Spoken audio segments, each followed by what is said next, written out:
A person is said to do a thing fraudulently if he does that thing with the intent to defraud but not otherwise।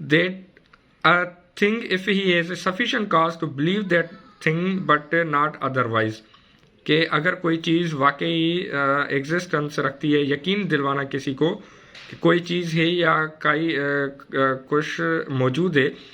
اب مثال کے طور پر کہ کسی کو یہ بتانا کہ بھی ایک جرم میں کہ اس کو جان بوجھ کر غلط بیانی کرنا، کہ آپ کو مثال کے طور پر اگر کوئی ڈاکٹر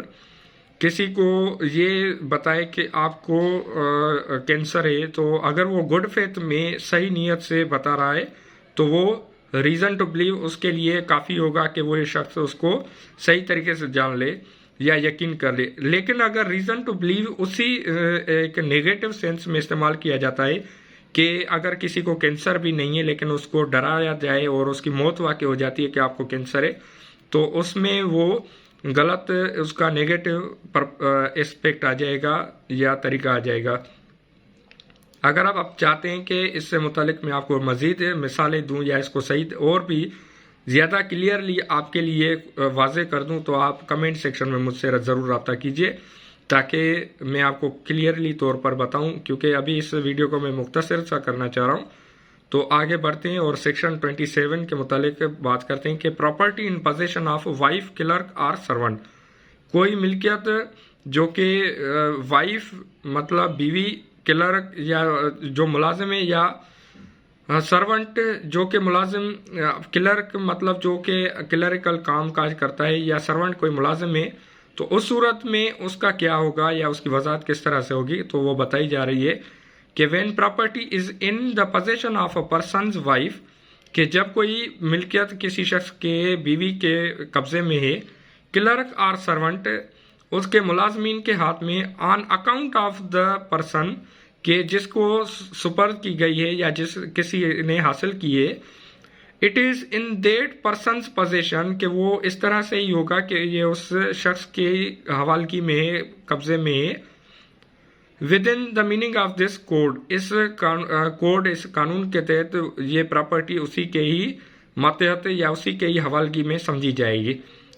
اب نیچے جو ایگزامپل دی گئی ہے کہ a person employed temporarily on a particular occasion in the capacity of a clerk or servant is a clerk or servant within the meaning of this section، کہ اگر کسی نے کوئی ملازم رکھ لیا ہے وقتی طور پر تو یہ اس سیکشن کے میننگ میں پورا اترتا ہے. اب اگر اس کی مثال آپ کو دیتا چلوں کہ یہ آگے باقاعدہ بیان کی گئی ہے سیکشن میں کہ یہ آفینس جرم کس طرح سے ہوتا ہے، تو یہ تو آگے سیکشن میں بتایا گیا ہے. لیکن اس سے پہلے اگر میں آپ کو مثال دیتا چلوں، ایگزامپل، کہ اگر ایک کار جو کہ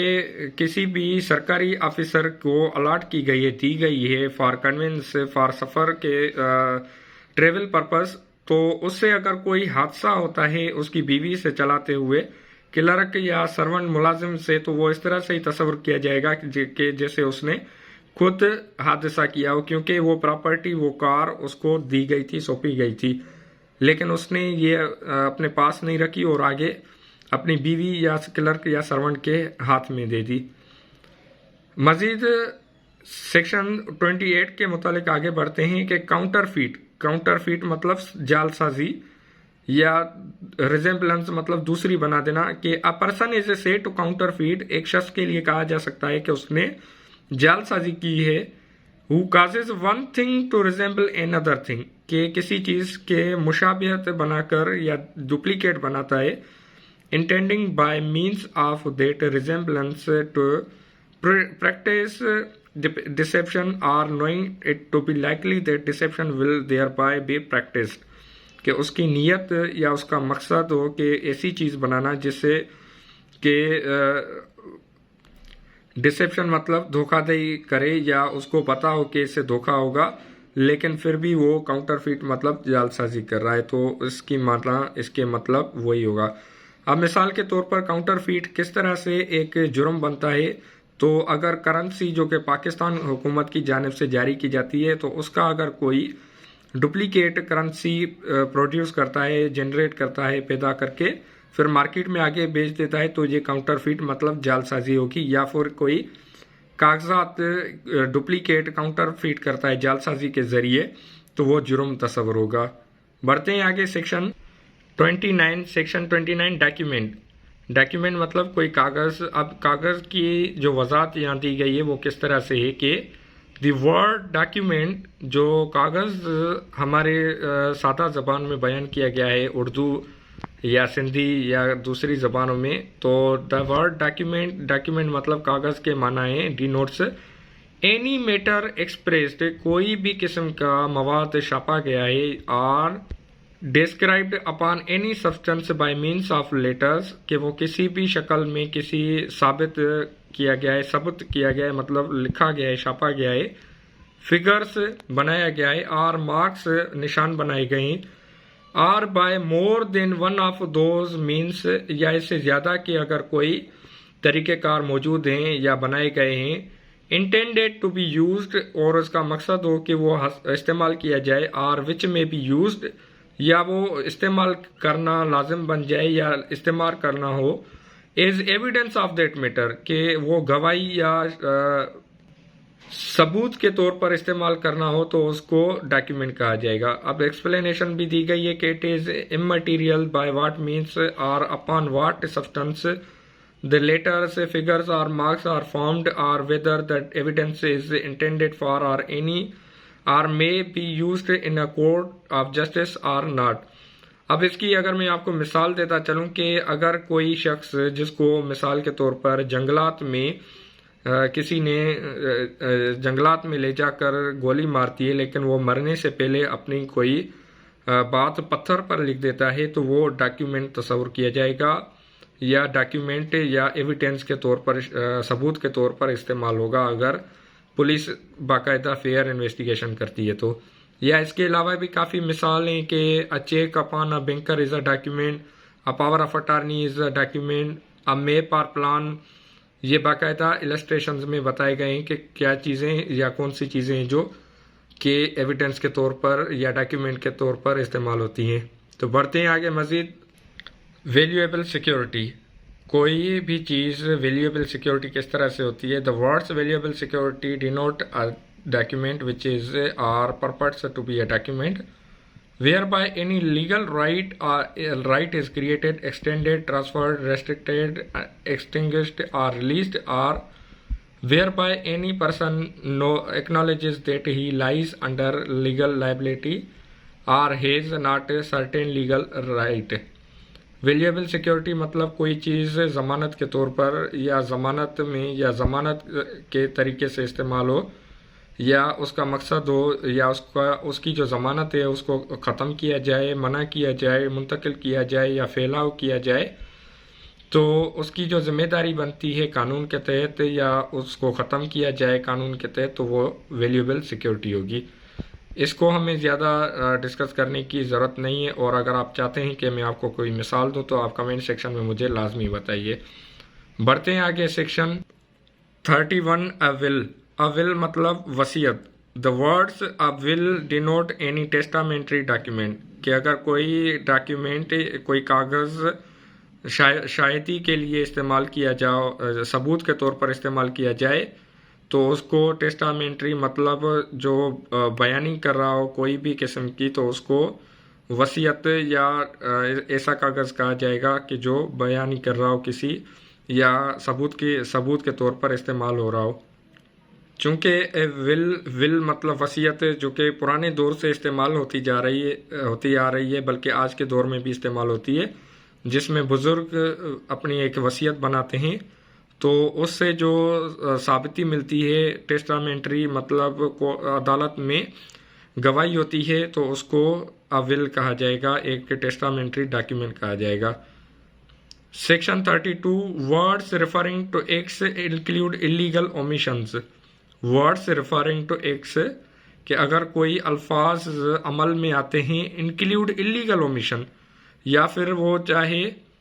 کوئی بھی اومیشن مطلب اس کو منع کرنا روکنے کے طور پر. In every part of this code, اس کوڈ کے ہر حصے میں, except where contrary intention appears, جہاں پر سوائے اس کے کہ اس کا علیحدہ مقصد یا ایک علیحدہ نظریہ ثابت ہوتا ہے. From the context words which refer to acts done extend to illegal omission. کہ اگر کوئی الفاظ بیان کیے جاتے ہیں کسی چیز کو روکنے کے لیے، ختم کرنے کے لیے، تو وہ الفاظ عمل کے طور پر ثابت ہوں گے کہ وہ الفاظ استعمال کیے گئے ہیں۔ اس جو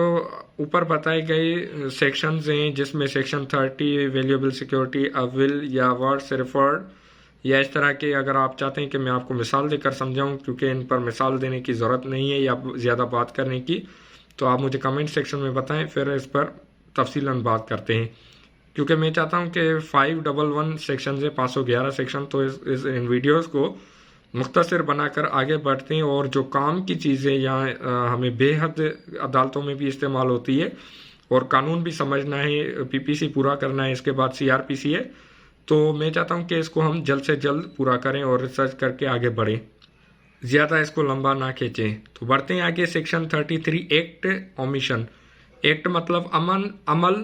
اومیشن مطلب روکنا یا رک جانا۔ The word act denotes as well as a series of acts. عمل کے معنی ہیں کہ کوئی ایک عمل یا عمل جو کہ ایک سے زیادہ ہوں، ایز اے سنگل ایکٹ، چاہے وہ ایک اکیلا عمل ہو۔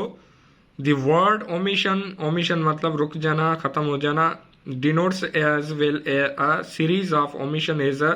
سنگل اومیشن، چاہے وہ ایک ہو یا ایک سے زیادہ ہو۔ اب آپ یہاں دیکھ سکتے ہیں کہ یہ الفاظ بھی کلیئر نہیں ہے۔ ایکٹ مطلب کوئی عمل، اب یہاں پر بجائے اس کے کہ عمل کو واضح کیا جانا چاہیے تھا، لیکن یہاں پر یہی بتایا گیا ہے کہ ڈینوٹ سے مطلب ظاہر کرتا ہے a series of acts۔ اب سیریز آف ایکٹس کے مطلب عوامل یا ایک عمل، اس کے نہ تو معنی بنتے ہیں، مطلب بنتا ہے، ظاہر ہوتا ہے، نہ کوئی اس کا سینس بنتا ہے، بس اس کو کاپی پیسٹ کیا گیا ہے۔ جب ہندوستان آزاد ہوا 1947 میں، تو ایک قانون جو موجود تھا وہاں سے اس کو کاپی پیسٹ کیا گیا ہے، حالانکہ وہاں یہ جو پی پی سی تھا، پاکستان پینل کوڈ، یہ تو ختم ہو گیا ہوگا برطانیہ میں، میرے خیال سے وہاں پر ایک علیحدہ اب نیا قانون آ گیا ہوگا، لیکن یہ ابھی تک ہمارے یہاں بدقسمتی سے چلتے آ رہے ہیں، کیونکہ ہمارے جو قانون ساز شخصیات ہیں جو اسمبلی میں بیٹھتے ہیں، وہ ان چیزوں پر، ان قوانین پر نہ تو دھیان دیتے ہیں، نہ ان کو یہ قوانین سمجھ میں آتے ہیں، کیونکہ جو ان کا چناؤ کرتے ہیں، جو ان کو الیکٹ کرتے ہیں، وہ بھی بیچارے الٹریٹ، یا اس طرح سے کہہ سکتے ہیں کہ ان کو بھی اتنا زیادہ علم نہیں ہے کہ وہ کسی پڑھے لکھے کو اسمبلی میں آگے بھیجیں۔ تو یہ افسوس کی بات ہے، افسوس ہی کر سکتے ہیں اور کیا کر سکتے ہیں۔ انشاءاللہ جو ہم آنے والی نسلیں ہیں، ہم جو ابھی میدان میں اتریں، تو انشاءاللہ ان کو بھگا کر نکالیں گے اسمبلیوں سے، اور قانون سازی اچھے طریقے سے کریں گے۔ Section 34 acts done by several persons in furtherance of common intention.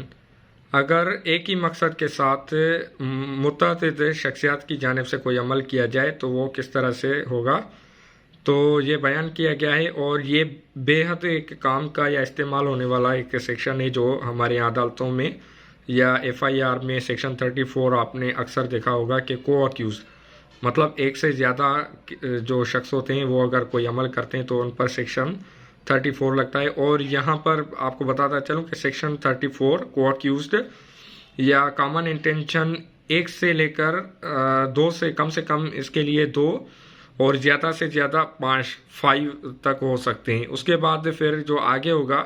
وہ سیکشن 149 کامن آبجیکٹ ہوگا، یہاں پر کامن انٹینشن ہے سیکشن 34۔ تو اسٹارٹ کرتے ہیں کہ when a criminal act is done by several person, کہ اگر متعدد شخصیات کی جانب سے کوئی جرم کیا جاتا ہے،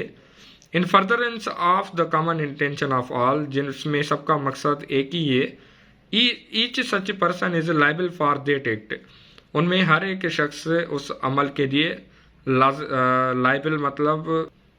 ذمہ دار ہے، اس پر ذمہ داری ٹھہرتی ہے، ان دا سیم مینر، کہ اس طریقے سے، as if it were done by ہم الون، کہ وہ اس طرح سے ہی ہوگا کہ جیسے اس نے خود ایک اکیلے کے طور پر کوئی جرم کیا ہو۔ اب مثال کے طور پر کسی شخص کو مار دیا گیا ہے متعدد افراد کی جانب سے، تو ان میں سے ایک شخص نے پکڑا ہے، دوسرے نے مار دیا ہے، تیسرے نے دفنا دیا ہے، یا لاش گم کر دی ہے، یا کوئی اس طرح کا واقعہ کیا ہے، تو تینوں شخص ہیں، ان تینوں کے لیے یہاں پر سیکشن 34 کامن انٹینشن اس طرح سے ہی ہوگا کہ ان پر ذمہ داری ہوگی کہ جیسے ان تینوں نے مل کر وہی سیم جرم کیا ہے۔ یہ تو ایک چھوٹی سی مثال تھی، لیکن اس کے علاوہ بھی کافی مثالیں موجود ہیں. تو اگر آپ چاہتے ہیں کہ اس کے متعلق بھی میں آپ کو کوئی اور زیادہ مثال دے کر سمجھاؤں یا اسٹڈی کریں، ہم ریسرچ کریں، یا آپ رہنمائی چاہتے ہیں تو کمنٹ سیکشن میں مجھے لازمی بتائیے. Section 35 when such an act is criminal by reason of its being done with criminal knowledge or intention. کہ اگر کوئی جرم کیا جا رہا ہو اس علم یا عمل سے یا اس نیت سے کہ ان کو پتا ہو کہ یہ جرم ہے. Whenever an act which is criminal only by reason of its being with a criminal knowledge or intention is done by several persons, each of such persons shall who joins in the act with such knowledge or intention is liable for the act in the same manner as if the act were done by him alone with the knowledge or intention. کہ اگر کسی شخص کی جانب سے کوئی جرم کیا جا رہا ہو لیکن اس کو پتا ہو یا اس کا ارادہ ہو کہ یہ جرم کرنا ہے، تو اس کے لیے ایسے ہی ہوگا کہ جیسے اس نے یہ عمل یا جرم خود اکیلے نے کیا ہو. سیکشن 34 اور 35 میں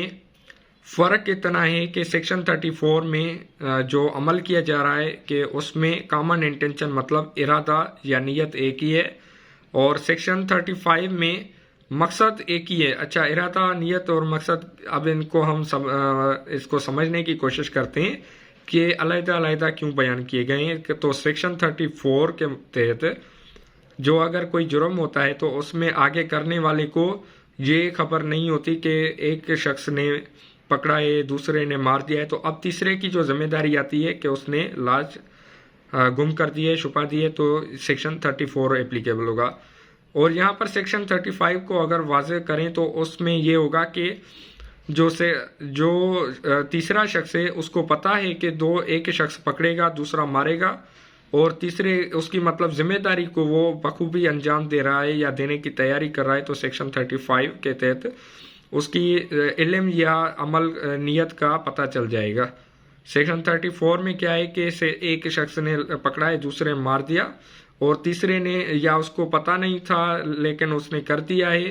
یا اگر اس کو پتہ بھی تھا لیکن اس نے جو عمل کیا ہے